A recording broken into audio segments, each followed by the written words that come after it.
to an episode, a special edition of Right Politics. I just wanted to say that today is July 14th, and it is the day after our president was attempted to be assassinated in Pennsylvania at a rally. Luckily, he was only hit by the ear, just piercing his ear about a centimeter away from his head, so luckily he is safe. I would say that this is something that has happened, unfortunately, in our democracy several times throughout the last 100 years. But the rhetoric that has come from Joe Biden has been undeniably an influence on this 20-year-old shooter who, I don't know what his name was identified as, but he was 20 years old, definitely someone who is trying to take out the president based off of his political beliefs. Now, we have had Joe Biden call our president a fascist, Hitler, a threat to democracy, and has called Trump supporters a threat to democracy and domestic terrorists. So this is going all the way back to 2020 and 2021, where he came before the video cameras with Marines behind him with the red backdrop, basically saying that Donald Trump, Make America Great Again supporters are domestic terrorists. So we're always talking about how Donald Trump is the one who's trying to spark a civil war.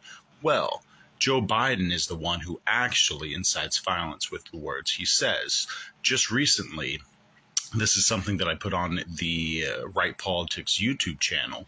Joe Biden was saying, hey, if they ever want to take over the government like they've been talking about doing, guess what? They don't need rifles, they need F-15s. And that's kind of saying, hey, every redneck in 12 counties with a rifle is not going to be able to go up against an F-15. Well, who would fly that F-15? That would be the United States government. So it's something that we cannot hide from. Even Kamala Harris, again, say her name right. Kamala, the vice president, VP, was on the BET Awards, and she was doing this skit with a well-known actress in the black community and kept on calling these extremists, talking about Trump supporters. It is absolutely unacceptable to call half of America extremists. The threat to democracy is an absolute, I would say, smokescreen of what's really going on, because a representative democracy is what we are as Americans.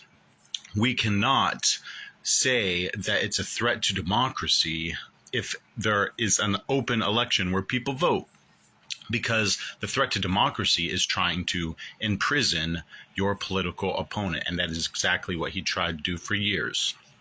Here's the thing. Donald Trump was not acquitted by the 34 felonies, but what he was is that all of it was a sham. It should have been one felony with, I would say, 34 accounts. But the whole idea was to arrest him, put him in jail, put him behind bars with the yellow jumpsuit before the National Convention. The Republican National Convention, they wanted him to be live streamed in, piped in with the live stream to the Republican National Convention with a jail suit on and from jail. And they were going to say, see, this is your leader. It didn't happen.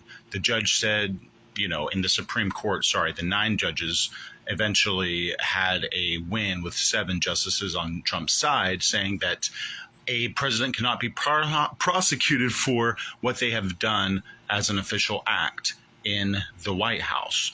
So when he said fight like hell at the rally and everyone took over, the Capitol, he cannot be prosecuted for that.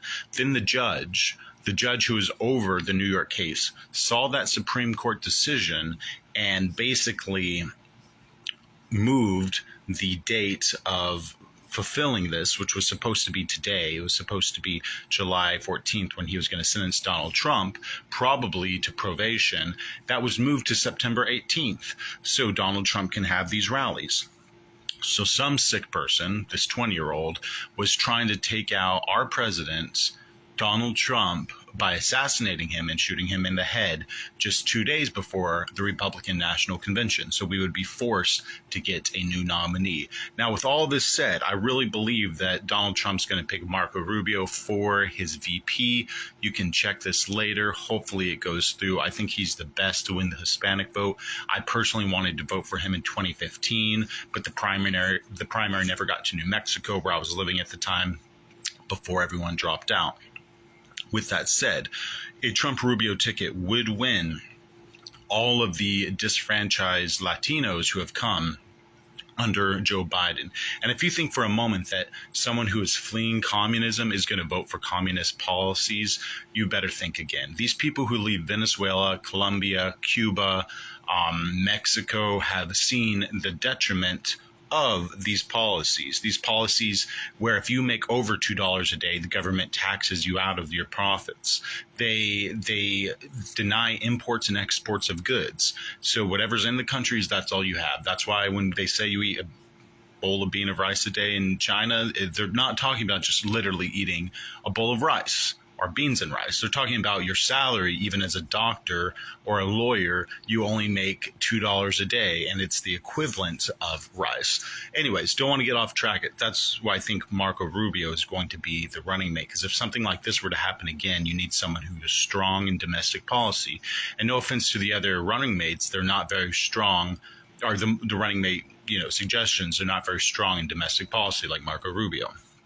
Anyways, this has got to end. If we had a Democratic president, let's just say like Barack Obama, he would never call half of Americans domestic terrorists. He would have said, yes, they cling to their God and their guns, but he wouldn't say, shoot those guys. They wouldn't say that Republicans are a threat to democracy, because we are not. Because a democracy is actually voting for two candidates at the top of the ticket, and then one of them win based off the votes. We have never had a country where judges determine who is the president. They talk about the Supreme Court getting a split, but that does not happen unless there's two ties. So there has to be an electoral college tie where no one gets over the 270 threshold. It's 229. And then after that, that's why we're called a representative democracy. Our representatives, whom we elect, the 10 per each state, and then the 2 per each state, vote on who the president should be, because we elected our representatives to represent us. If that is tied, then it goes to the Supreme Court. But even then, we do not have a king. There is not one Supreme Court justice who chooses our president. There is an odd number of 9 justices that will vote for the next president. So our entire democracy is a representative democracy. We represent our delegates, and they vote for whom we choose. If that's tied, our representatives vote for the president. If that's tied, the Supreme Court justices, which is on purpose an odd number, goes and votes for whom they believe is the correct choice for president. And that's why there can never be a judge who appoints a president, because we do not have kings in America or dictators. And the whole thing about Donald Trump and all of his allies saying good things about the other side is like, okay, Joe Biden might be senile, he needs to get off, let's play golf. What Joe Biden is saying is that President Donald Trump is never going to leave the White House once he's elected. Well, he's already done that. He submitted, he lost, he never says he lost, but he stepped down. There's nothing to indicate that he's going to stay, like all of the mainstream media suggests. This has been one of the darkest days in American history, going on July 13th, and it was a very symbolic date because it's a few days before the Republican National Convention.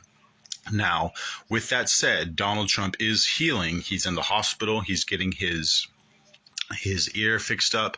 I guarantee if he wins the nomination, which he will, and wins the presidency, which he might, he will make jokes about this in the future, saying, hey, remember when I got my ear pierced? Because that's the sense of humor that he has. But I want to say, God bless all the Secret Service agents who basically, they put a barrel around him of 6 people that all had bulletproof vests, so they would be shot instead of the president if the sniper were to continue firing. These are very brave men and women, just like you see portrayed in movies, and it is a very great thing. So we have to look at the facts. We have a Democratic president, and I don't want to be accused of doing what they do to Donald Trump, but these are the facts, who has called Donald Trump a racist, Hitler, an extremist, a threat to democracy. You're going to get some 20-year-old to shoot the president. There was a quote, I don't want to say it directly, where he says, like, the time for debating's down. We need to get him in the crosshairs. That is also inciting violence, I think, even more than saying that Donald Trump, when he told his supporters fight like hell. It's a lot different when you say to put your political rival in the crosshairs. That's very pacific, and that people could take that to an extreme. So now that Joe Biden has immunity, everything he says is an official act, is not going to be prosecuted. But still, it is very, very eerie that he said that and then this happened. So I really want to know what you guys think. So we're going live on my Facebook, and then it's going to be downloaded and uploaded to YouTube, because YouTube has restricted live streams. Right Politics has restricted live streams. This account was restricted for 2.5 years after I did some 2020 coverage of the Biden win in New York. So they can just basically turn off my live stream at any time, and that's why it's poking up at random places. But I hope you guys watch till the end, and I hope that you like and subscribe for future updates. So, what is going to be the future of America if Trump wins? Well, we are going to look even more like a country of resiliency. And I would say that when Ronald Reagan was shot and then he continued his duties as president, America looked as tough as nails, and that's what's going to happen if Donald Trump wins.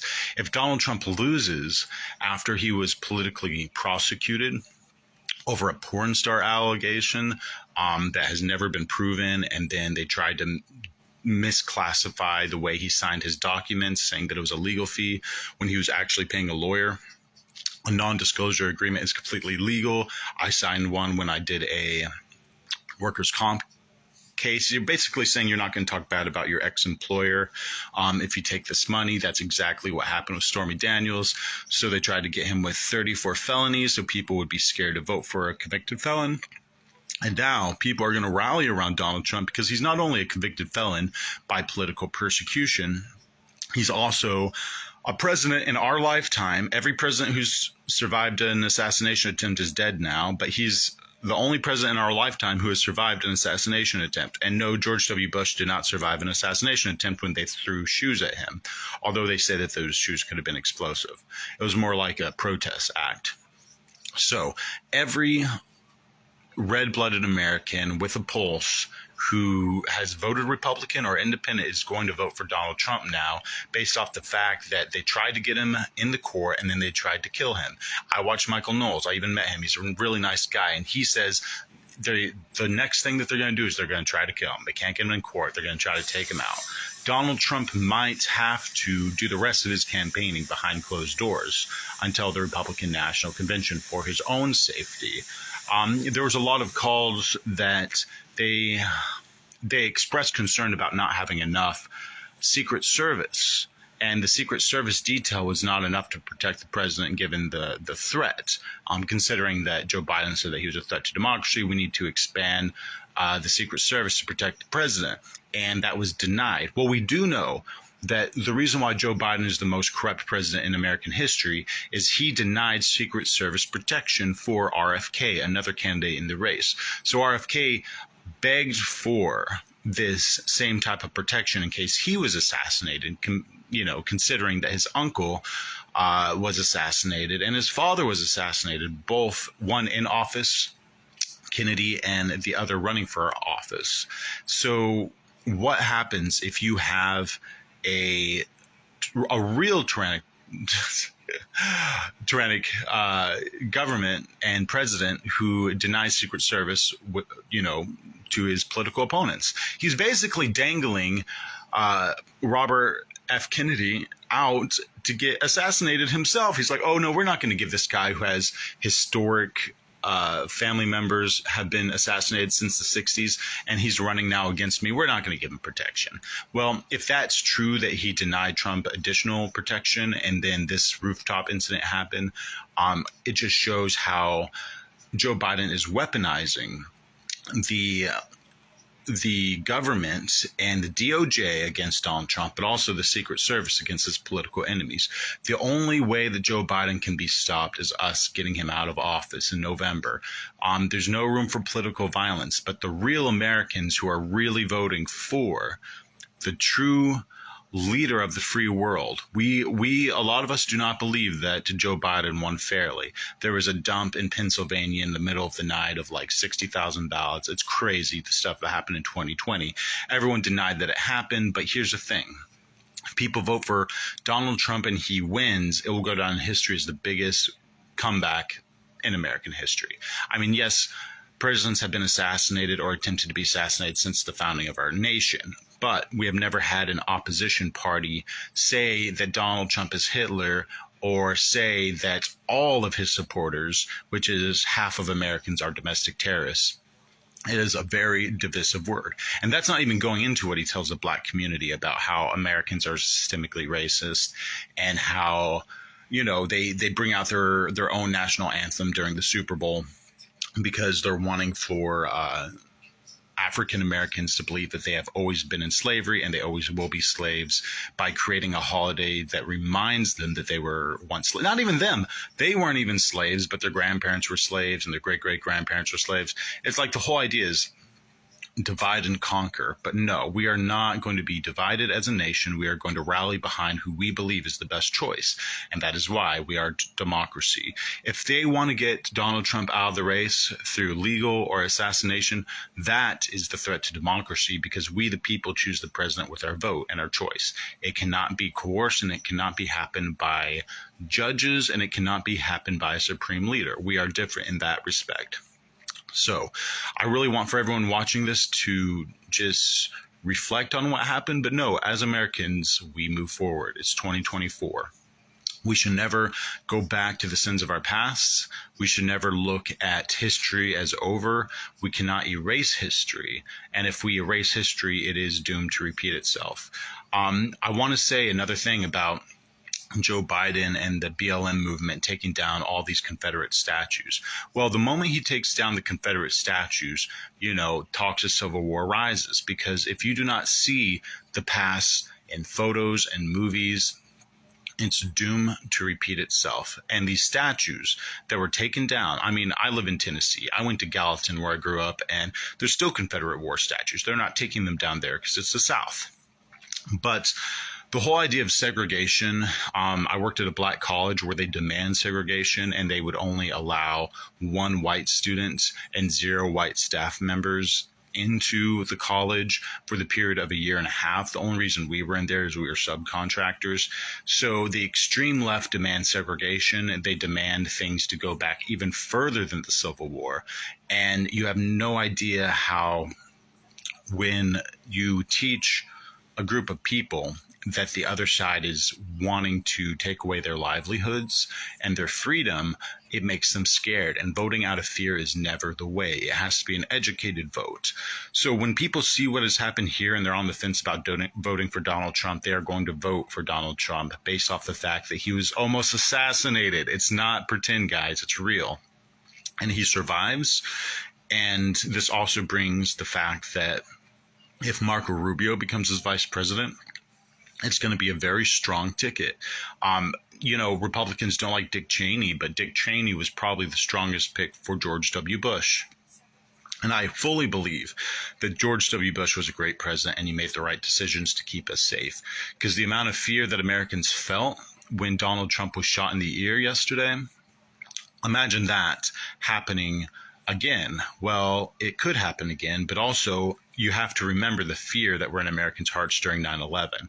And when 9/11 actually happened and over 3,000 Americans lost their lives, we were in a constant state of panic, and we needed a leader to take us into 9/11.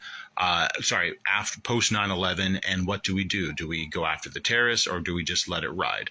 Well, what I do not like about liberals is they are anti-war. Joe Biden is anti-war. He let Afghanistan fall, and he let hundreds of Afghanistan civilians die. If you ever think that America is not the place to live, the safest and the best country in the world, you have to remember this. And of course, it's graphic what I'm about to say. But the SEAL Team 6 members that were going to be helping the retreat of Afghanistan, one of them had this story where they were on a fence as the last plane was leaving Afghanistan. And there were women, these women who were Afghanistan citizens, whatever you want to call them. They had newborn babies in their arms, and they threw the babies over the wall in hopes that these American soldiers would catch these babies and take them to America. They were giving up their children for a better life. But little did they know, on the other side of that fence there was barbed wire that was just razor wire and loops, and most of those babies hit that wire and never got to see America, or never got to see their freedom. So we can complain about this or that or the other about America, but you are still in the most richest, the safest country in the world. Our GDP, if you make over $30,000, you are in the top 1% of the world, and that is what we have to remember. So yes, Joe Biden basically botched the withdrawal of Afghanistan because he's an anti-war president. He's an anti-war president when it comes to Russian aggression against Ukraine, but he sure will send them to fight. He's anti-war in every sense except Taiwan. But even then, it's like they actually have to come. We are fighting proxy wars across the Middle East. We are fighting proxy wars across Ukraine, Russia, and we are also fighting proxy wars with China. We should be allies because we buy 70% of our goods from them, but we are not allies. We are enemies. And this guy, Joe Biden, did you see him yesterday? He can barely put together a sentence. He called Zelensky President Putin, and he called Kamala Harris Vice President Donald Trump. He is absolutely losing his mind for all the world to see. The only way that he can win is to kill Donald Trump, and that's what he tried to do. So you have to remember this. This is something that has to be written in the history books the way that we see it as Republicans, and that's why these podcasts are important. It's not the way history will remember it. They will look back and say, oh, they won't remember all of the stuff that Joe Biden said. I started protesting against this president when he said that, when people are trying to take over the government, like they've been talking about doing, guess what? They don't need rifles, they need F-15s. So I went on Facebook and I said, listen, every coup, every Afghanistan, rebuttal against America has been fought without F-15s. The Americans who tried to take over Vietnam and help against the Viet Cong were defeated by people with just rifles. So he was basically talking, if a civil war were to break out, that the United States government would be superior in fighting power against the American people. That's what he was talking about. So like I said earlier, if you want to talk about who's trying to spark a civil war, it's Joe Biden, because he's trying to hold on to power with all of his might.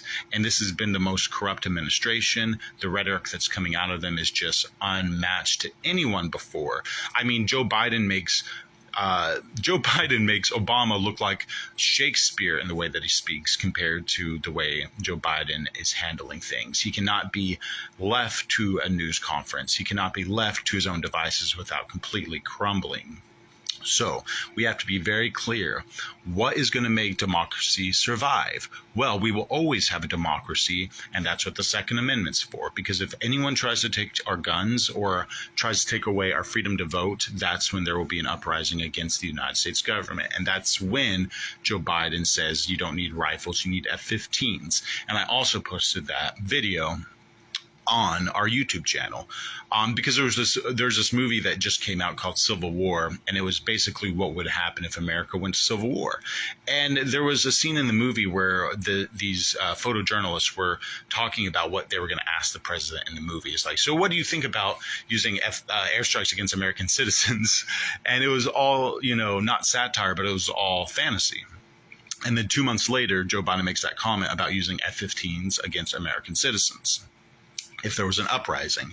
And it's just, yes, reality does mimic art, and that's why you have to be very careful about the art you consume.